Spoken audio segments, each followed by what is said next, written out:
Welcome back to the Refuge Road with Pastor Andy Blair. This is Char's story of redemption. Let's get into it. Because see, I'm either working on recovery or I'm working on a relapse. I got no middle ground. I'm either walking closer to God or I'm moving further away. It wasn't until I brought Jesus and recovery together that my life became transformed. And I was at this point, and I knew, because I've been there so many times, and the anger, and the bitterness, and the resentment, and the shame, and the fear controlled me. Every decision I made. And it was overwhelming. And I couldn't take it anymore. And I cried out, God, if you don't show me how to forgive, I'm going to pick back up again. And he led me to Isaiah 53, and in Isaiah 53 I read how they ripped out his beard, how they spit on him, how they beat him and ripped the skin off his back, how they pressed the crown of thorns down onto his head, how they crucified him to a cross, and all I heard was Char, was it not enough? Was it not enough? You've been forgiven, but you're unwilling to let it go. You see, just because you have the right to hold on to something doesn't mean that holding on to it is right. And forgiveness is not fair or easy, but it's the most healing thing we can do. And so I continued, and the Lord gave me some of His courage and His strength, and I kept working through that first step, and I got rigorously honest. And in this, what I got to learn was I got to learn to see everything that I blamed all of everybody else for. And I got to take accountability for what Char was. My part in it, where I was wrong, what I had to do with it. And guess what the magic in that is? The transformation in that is. What God does with that, when we acknowledge our part in it, now we can change, because we can't change what we won't acknowledge. So now I was able to take accountability, and I can stop repeating the same cycles over and over and over again, because I was willing to be accountable for it. God will use 3 C's on me: conviction, correction, so He can change me. So in this, what I can tell you is that I had to get responsible for my healing. I had to make a choice to get outside the boat like Peter did. I had to say, God, I know this is scary and I have no idea what it looks like up ahead, but I'm willing to take this first step, Lord.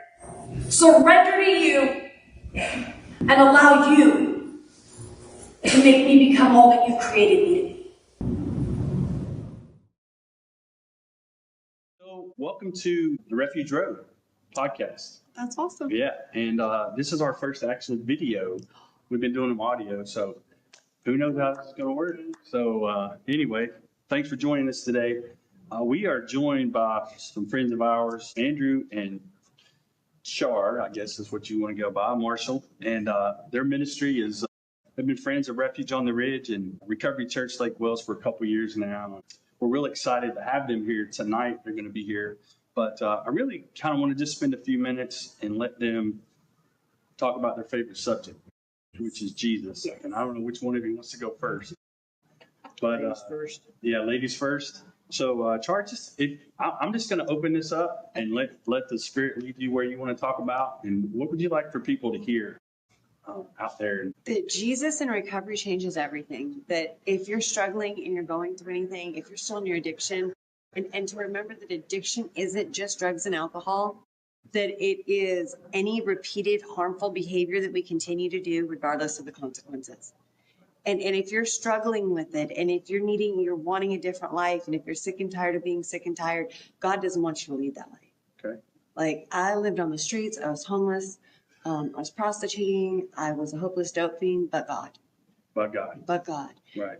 But I had to get responsible for my healing, right? God's not a genie. And I had to learn to become obedient to Him and to get into my recovery and to get into His Word and allow His Word to transform me. Okay. God can do for us what we cannot do for ourselves. Right. I could not quit drugs on my own. It's not something I can do on my own. I can't heal on my own. I can't change on my own. I can't grow on my own. I need God and I need his word. And I call my Bible my user's manual. Wow. Okay. Yeah, it Yeah, is. we talk about that a lot. Like I tell the guys all the time, if I had a cure for cancer for you, then it came in a book, you'd want to know that, right? Yeah. So I don't understand why people don't use the user manual to help change their lives. For anything. Yeah. Well, okay. Yeah, you want to be a better husband, a better father, a better mother, a better wife, a better friend. You want to learn how to forgive. You want to learn how to get rid of anxiety. You want to learn how to give. You want to learn anything, how to be a business owner.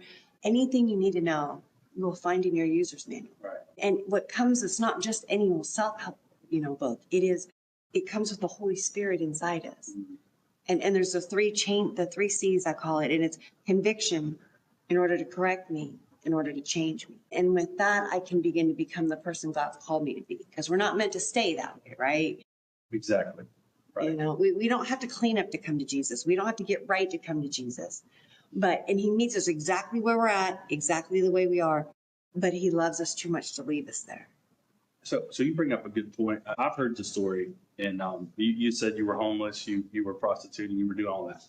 I think one of the things that I see a lot is people that try to come into recovery. They don't feel like they're worthy. They don't feel good enough. And so what would you say to somebody that says, "Hey, there's no way that God could ever forgive me, or there's no way I could ever be that person that God wants me to be"? The Lord worked on this with me a lot because I was covered in shame. Fear and shame ruled my whole life.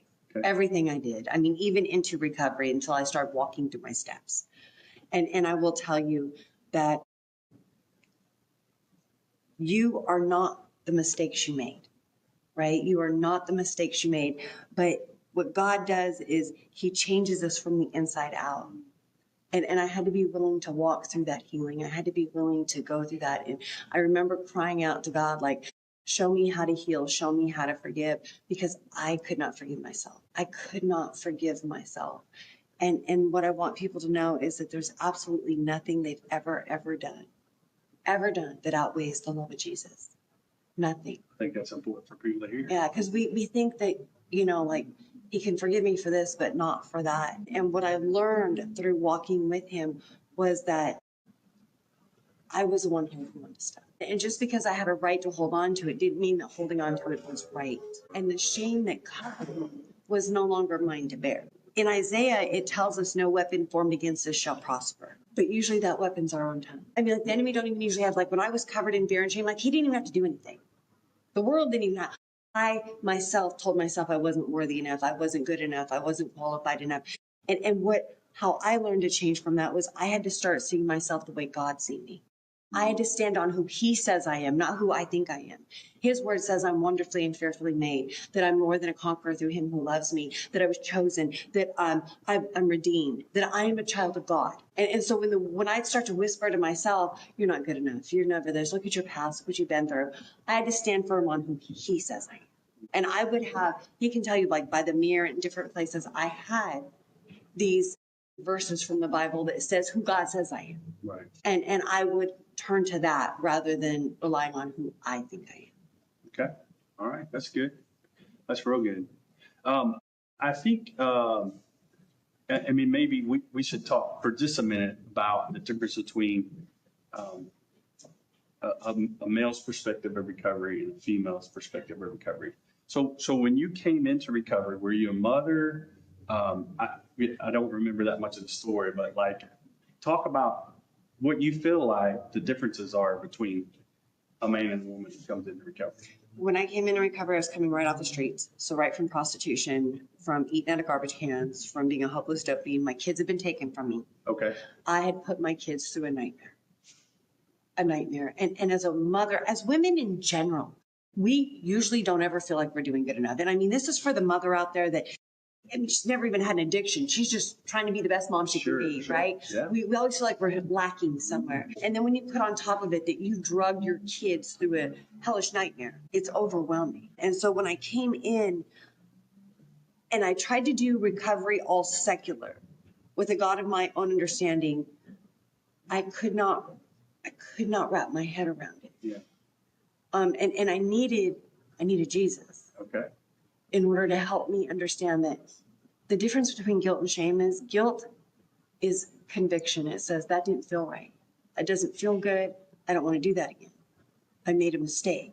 Shame says I am my mistake. I'll never be any better and I'll never change. I had to learn the difference between the two. And as a woman, I had to be willing to see that I made mistakes, take accountability for them, change, apologize, and then just become the mother that they needed me to be, the woman I need to be, the woman God created me to be. And that's the best way that I can apologize to my children and be different for them is be the generational curse breaker. Understand that I'm not created to be her anymore. Yeah. I can remember my father, you know, I wanted him to apologize to me, make it all go away, things that he'd done. And he would say, if I could take it away, I would. But what I can do is from this day forward. And that's the exact same thing I've done with my family is, I mean, if I could change it, I mean, the things I did to them, I would. I wouldn't change my story because that's how we got here. And I love my story. And But so you change the pain costs. exactly. Anyway, okay. So let me ask you this then. How did you two meet? In rehab. Lord. So don't do that. Yeah. We do not recommend that's where you meet your Do not spouse, recommend that ever. Yeah. but that's where it happened. You know, somebody said, do not find your lover in the place that you recover. Yeah, I love that. That is so true. And we waited a year before we got together. See, And there you go. Yes. Podcast. Right. yes, Let's not sugarcoat it and just tell everybody we kept our distance from each other for a whole year. we didn't get in a relationship for you. Okay. How's that? That's fair. We still Right. like. It was there. Yeah, I had to work on me and he had to work on him. And that's after that year, we finally got into a relationship and So you and it put a became- label on it. Yeah, it became official. Was I it guess you Facebook would say. official at that point? Yeah, well, there wasn't Facebook then. Okay. So, We didn't yeah, have yeah. Okay. I don't All right. think Facebook was even there. I don't know if it existed yet. Yeah, I don't know when it started. So how long y'all been together? 23 years. Oh, wow. It's like 100. Some days it's like 100, other days like 100. 2002 we met. Okay. So 23 years, yeah. That's awesome. Yeah, I got married in 2004. So, That is a long time.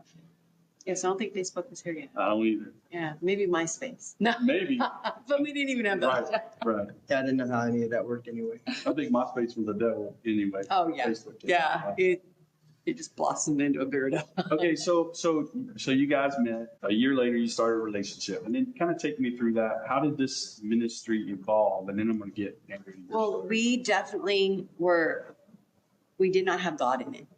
It was a me and him thing. Okay. And so we were doing recovery till we thought we were good.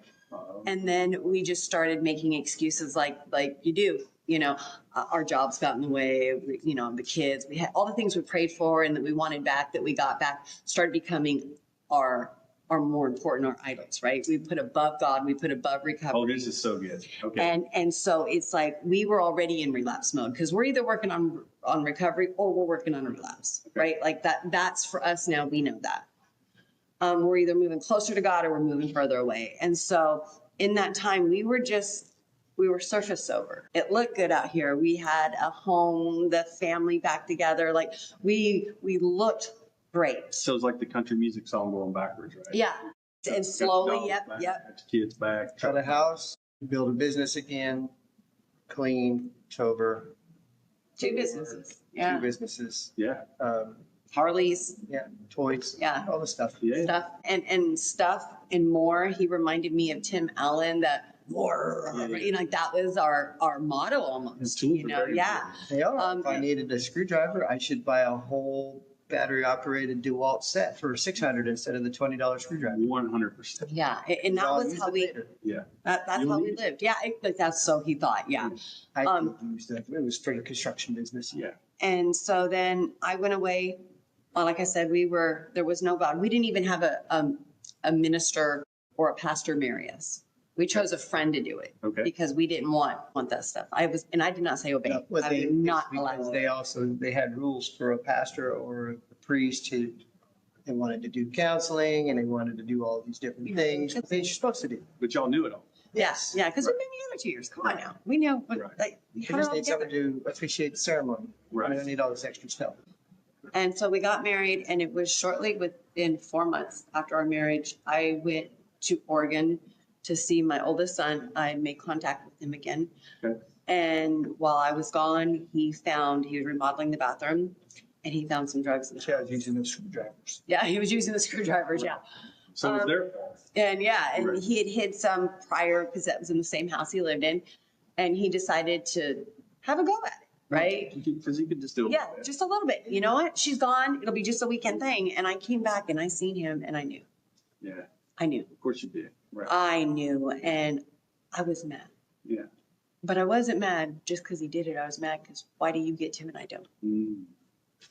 Okay. And that was the honesty. And then, so we were just going to do it for a night. Oh, so it did. Yeah, we were going to do it for Okay. that. We were going to do it a couple of Yeah. times and just do this. And like he says, it was the longest 365 days of our life. That night was the next 365 days was the longest night of my life, is what I said, because I never went to sleep. And in it, there were affairs. I became very abusive. I mean, very physically and verbally abusive. And I'm just back to crazy right away.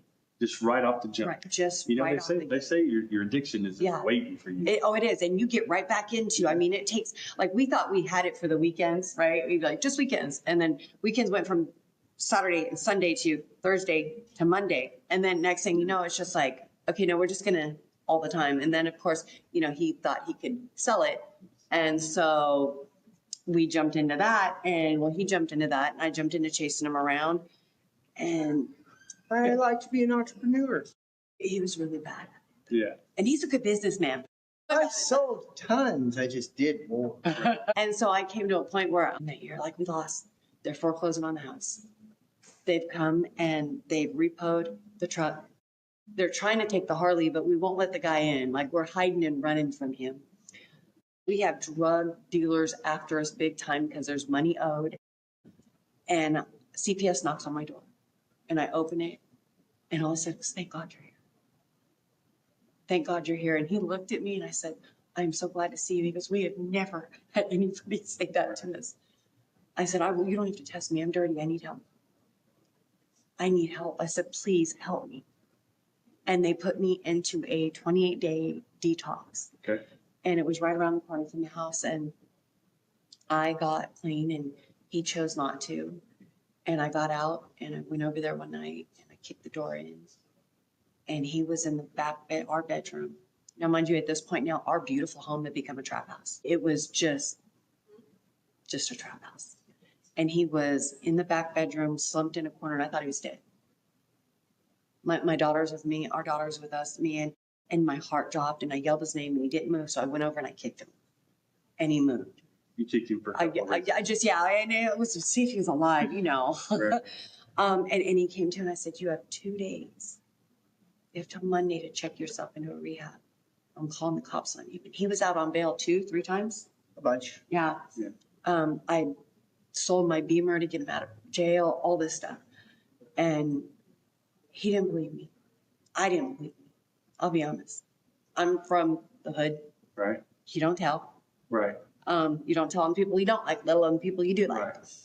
And it came, and I had not been in a church in over 20 years. And the last time I'd been in church was for a funeral. And I drove by a church, the door was open, I went in, I sat in the back, and I yelled at God, what am I supposed to do? What do I do? And I walked out of that church, and I immediately called the non-emergency number.